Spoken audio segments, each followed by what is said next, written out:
Good afternoon, ladies and gentlemen, and to all of our listeners. But first, I would like to thank those who listen to our last podcast where we talk about toxic Filipino culture. We learn a lot of things there, so you should check it out. And for today's topic, we'll be talking about learning throughout crisis. And by this means, we're talking about how the students adapt in this new normal situation. You know, these times where we have this COVID-19 pandemic where we get quarantined. Lots of people lose their jobs and students are not allowed to go out. Do students learn things or they don't? Which do they prefer? The old style of studying or the newly set learning? We'll see about that because today we have our wonderful guest. Let's welcome Mr. Cornell, Mr. Datu, Mr. Quiñones, and Miss Abdul. Hi everyone, how is your day? Hello everyone, I'm one of your guests and my name is Janima Abdul. Hello everyone, and I'm Aaron Quiñones. And hello everyone, I'm Justin Coronel. Hello everyone, I'm John Dato and we are your guests for today's podcast. Okay, before we start, what do you think of our topic for this podcast? Do you guys have any opinions? For me, this topic is relatable for teenagers, mostly high schoolers. Because of the pandemic, all of the school have to shut down face-to-face classes for the safety of students and teachers. And for you, Miss Abdul, is there anything else you want to add? I think this topic is all about how this crisis goes on and how people react to this pandemic. I agree with Mr. Datu about how this pandemic affects high schoolers, but not just students, also people with jobs. When this pandemic spread out, quarantine was implemented for us to keep safe.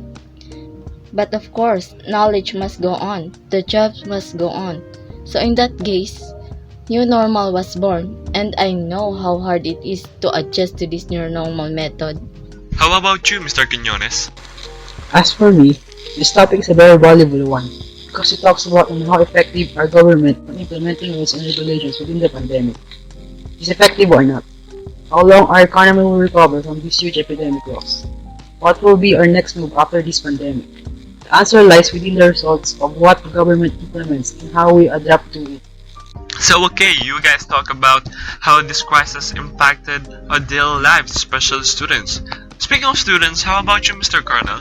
I heard you're in senior high school right now and you're studying through online class. How is it? Based on my experience with online classes implemented right now within this pandemic, right now this method of learning is pretty much mandatory for everyone who wants to study normally.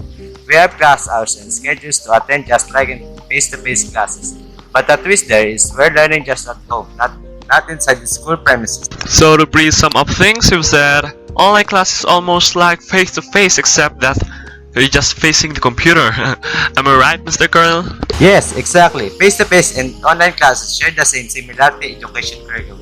But they also have a biggest decision in terms of method used in for learning. To all of our listeners out there, as we all know and are aware of, there are three types of learning method. First, face-to-face method, then online class method, and lastly, modular method. Only two types of learning method are now implemented by the government because of the COVID-19 pandemic.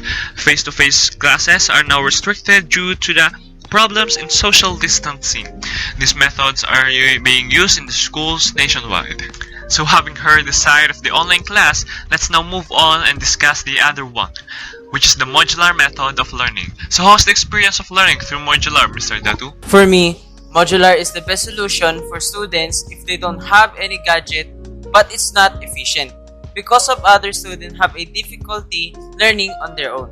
They need some guidance from teachers for more effective learning progress. So we have heard the two sides of learning methods. Let's see and talk about the difference of the two and what are the advantages and disadvantages of these methods. Okay, so Mr. Quiñones and Ms. Abdul, based on your experience and findings on the said method, what can you say about it? Online class can be very easy nor challenging depending on the students on how they will take it.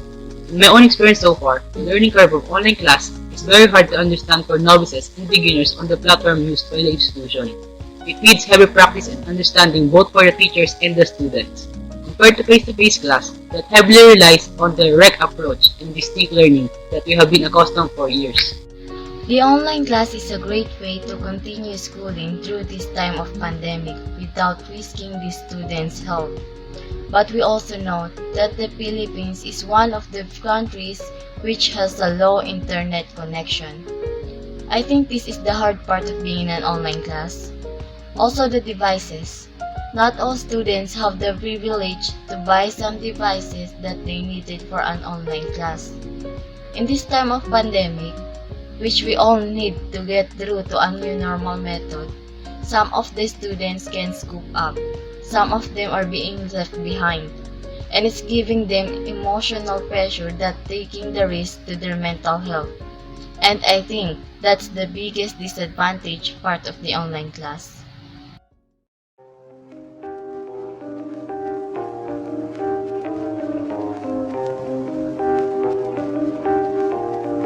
So to summarize the topic for today, learning through this crisis is not easy at all. This pandemic is the worst problem that the students of this current generation are facing. Either of their learning methods are hard to get with, especially to those who can't afford to pay for the tuitions and the gadgets that they'll be needing. The real test for the students right now is that will they learn enough for their dreams or they will not. I was hoping that this pandemic should end really soon so that we can now continue on with our normal life. I am again Brian G. I wish you listeners learn many things today. Please like and subscribe to our channel and ring the bell so you'll get notified whenever we post our new podcast. Thank you and see you again on our next episode. Goodbye!